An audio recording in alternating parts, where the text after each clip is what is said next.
Okay, good evening. Yes, it's evening right now. Notice the lights is on. I gotta pop a collar back here because it's time to talk about Harem in the Labyrinth of Another World. Yes, now, here's the thing. The reason why this video review is late as it is because I just finished work. And I was watching this on my break. Imagine yourself in the break room watching Redo of Healer or Harem Labyrinth from Another World or any species reviewers or anything like that in the break room. So yeah, and after finishing it, coming home from work, I couldn't hold it. I couldn't wait till tomorrow morning with the sun. I have to talk about this. So excuse for the brightness lights that is in my room. Okay, now. Episode 10 went beyond the boundaries. It's like a line in the sand. You gotta cross it. And just like this episode, it did. Now, every episode that Michio and Roxanne go smashing, and by the way, for this review, I will say some dirty words. Hold me back if I said it. While they were fucking, it's all about the repeat process. Wash, rinse, repeat. Wash, rinse, repeat. But what happens when you go too much washing and a lot more rinsing and a whole lot of action? Now, Michio and Roxanne's relationship has always been an upside thing. Wake up with a morning kiss, a lewd tongue action kiss, go into a labyrinth, face creatures, buy stuff, and then at nighttime they fool around. But this episode kind of dives in then more than just having sex. It's more than that meets the eye. So without further ado, let's get right to it with episode 10 review of Harem in the Labyrinth of Another World. And dare I say, I gotta go in. So, like always, Michio and Roxanne just have their morning kiss and then they're going on an adventure. Another creature is a rabbit. For every episode of Harem Labyrinth in Another World, we always see them going on creatures. From facing tall ass swinging trees, from goblins with axe, some like mushrooms or little bugs, anything like that. This time it's rabbits. Yes, we're going rabbit season. And, beating up these white rabbits, it evolves, and he makes some white meat with it. Make some meat. I gotta be honest with you guys, I've never had rabbit meat before. Shocking. I'm not surprised, like myself, I never had rabbit meat. I'm pretty sure some of y'all has never ate rabbit meat before.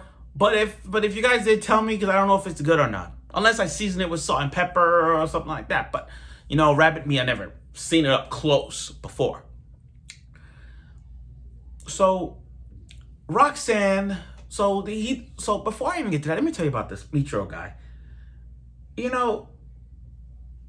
Michio, he's now a top 5 MC when it comes to isekais. And, you know how rare for Michio to talk to a guy, a nice guy, kind of like, and I'm going to compare him with Redo of Healer, because I love Redo of Healer. If you go back to Redo of Healer for just a bit, remember Kiryu was talking to a guy in the merchant boy, his one true friend, but then during the onslaught by Freya's daughter, he killed off the merchant. And that was one of his friends, like his first friend. Looking at this segment, it went from that. You see, Michio and Roxanne, they've been fighting these white rabbits, and there was these red rabbits, and looking at those, I said to myself, you know what? They fought red rabbits, so that means a yellow rabbit could be for strength, and a yellow one could be for speed, all like that. But this red rabbit was fearless. So when it got to the boss battle, while they interned, they met this guy who spent a couple of years in the 7th floor to have a party. Once he beat this boss, he'll finally get a party of his own. So when it was Roxanne and Michio's turn, the boss was actually a rabbit, and this rabbit was more official than the other rabbits. After he took him down, he sees the body armor that he first met, like he died. Oh my God. Because you have to remember, Michio don't feel, because if you go back to Michio killing off the bandits, Michio didn't care about the bandits. He just wanted enough to buy Roxanne. But in this segment though, he actually, he sees that there's life in these guys, like they're risking everything to have a party. And then that one night when he was smashing Roxanne so hard, he wasn't thinking about how good it was on Roxanne. No, he was having this PTSD thing, like looking back on this guy, just going at him. Like, while he's going in roughing it so hard on Roxanne, though, he getting flashbacks of that guy he met, and that's kind of like the rough sex, but also like this is the first time he actually like look at it and like, oh my God, I can't believe this. Well, smashing Roxanne, but you know why? But even after all that, you gotta love Roxanne's body, her boobs, but you gotta love Roxanne's heart. It's kind of like the sword hero between Nafumi and Raftalia. While Nafumi is the shield and everybody hates him, you have the sword that is Raftalia and will protect him. Much like this, after this, he's like, I'll hold you, like hug you. So that was like, to me, it was like, that makes sense. That, it's like she's the one that could, forget the fondling, forget that. She's the one that could hold him, calm him down. That's that. So on their way, they're facing all these merchants to buy Roxanne some nightgowns, and it was so freaking nice. I mean, he got to go repeat the process over and over again. I mean, come on, it's like seeing him doing this over and over again reminds me of how we play video games or whatnot. Like, it's like Pokemon. You got the Pokemon, then you got to repeat it again, and you want to do it. It's like Pokemon all over again. You got to catch them all. You got to do this, back and forth, back and forth, back and forth, back and forth. And that's that. That's all there is to it. Now, the next thing was, as they get towards the labyrinth, they stumbled upon these creatures. One of them was a hopping flower, a sheep, and a bull. But here's where it gets interesting. When he so fascinated on how Roxanne was dressed, a bull was coming in and he dodged it. However, the bull's horn pierced his finger, and one of the bull's horn, not only he cut it off, but the weight of that horn just like hit his stomach, so he was down. Even though he took down the bull, he was down. Now, after repeating everything he done, facing these rabbits and enough cloth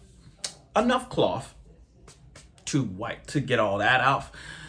With a lot of 300 cloth, he got enough to buy a nightgown, a camisole for Roxanne, and Roxanne looks good on it. In fact, there's a figure of Roxanne in a nightgown. Go look it up, you'll see it. Now, I understand you have to repeat the whole process of him getting the bathtub going, but damn.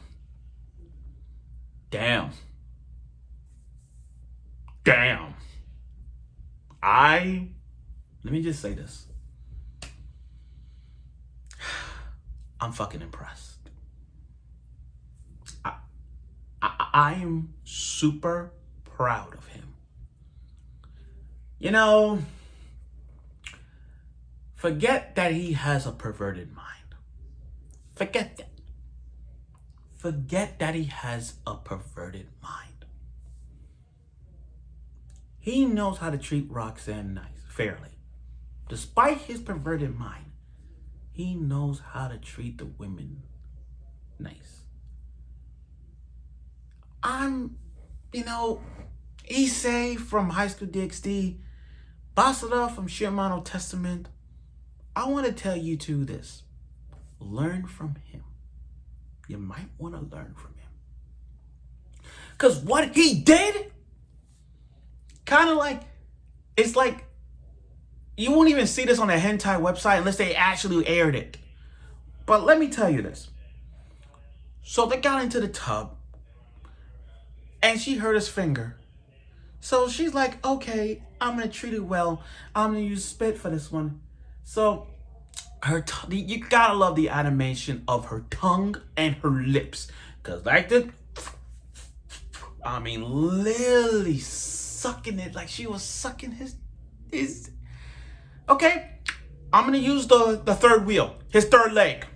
And we're all going to use, instead of saying penis, which is kind of like the medical term, we're going to say the third leg up all night. Okay, using the third leg. Now, after all that tongue action, like the way Roxanne was sucking the finger, it was kind of like how Vermeil did it. You know how Vermeil and Gold with Alto summoned the demon Alto? Yeah, her. And if you ask me who's better between Roxanne or Vermeil in terms of best girl of the summer, I'm sorry, I have to put Roxanne. So Roxanne is first, Vermeil is second, and that vampire girl from Call It a Night, the main vampire, she's ranked third. Now, back to what I was saying. When it got into the tub, she was sucking the finger like she was sucking his third leg. And it got real good when he's like, okay, I'm gonna do this, but yeah. Got up, sat on the edge of the tub and said, will you suck my dick? And now, mind you, it's sense to say beep, because we all know what he meant by that. But damn, Roxanne went in. Hard knocks. Best girl of the summer. I kid you not. Best girl of the summer. Literally. Can we put her in one of the okay, I know fall's coming. Okay, I know fall's coming. I get that. But can we put her along with Kitagawa from My Dress Up Darling, Yor from Spy X Family? Can we put her in the Crunchyroll Anime Awards? I know we're not gonna put her, but if there was like a poll right now of all the best girls of 2022, you gotta put her in the top 3 or top 5 at best. But anyway, back to what I was saying. The way she was sucking his third leg, I gotta say, went full deep. And I mean literally giving him the head like a, you know what? Let's just say it, the bathtub blowjob. Let's just say it, because that went on. That went on. Shit. Literally went in, and I was like, oh my god. I didn't think they're gonna go in with it, but they did. And then after that moment, all nice and everything, we got to see Roxanne in a nightgown. Her camera saw off it, and she looks mad sexy. And like I said, go get the figure. Now, after getting injured, it's about time he gets the elf girl. Now, overall, I like this episode because I didn't think they would go too deep in this one. But you know why I like about this episode is because Michio now understands life, and he understands he understands the life in this world is you get a one-shot life. You know what I mean? It's not like Ray Zero. You know what I mean? You get one shot, and that's that. And seeing this guy who walked into the labyrinth before him and seeing him dead, he's like, life is too precious. I can't. If I die, that means I'll lose Roxanne. I don't want Roxanne. I gotta be. In order to survive in this world, and in order to gain confidence or whatnot, I have to make this party. Now he may not. Now, the only downside with this episode, a little minor downside is this. I thought, to be honest, guys, I ain't gonna front. I thought that we're gonna get the elf girl. I really thought we were gonna get the elf girl, but I think with 2 episodes left, we're probably gonna get her around 11 and 12, and all the other girls that he's supposed to get, I thought we were gonna get them early, but I think we're gonna get them in the OVA. So technically, we're gonna see like Shelby and Roxanne. I forgot her name. I think it's Shelby, but we're gonna see her and Roxanne with him. like in around 11 and 12, and then the OVA we're gonna get the entire harem. And I'm sure I know people want to see it, but we'll wait for that. But again, you're talking about Hard Knocks. This was one of them, and I loved it. So, good night, everyone. Right now it's almost 8 o'clock, but good night, everyone. I look forward for next week's episode of Harem and the Labyrinth of Another World. Sadly to see this show go with 2 more episodes left, but let's see where this goes. So I look forward for next week.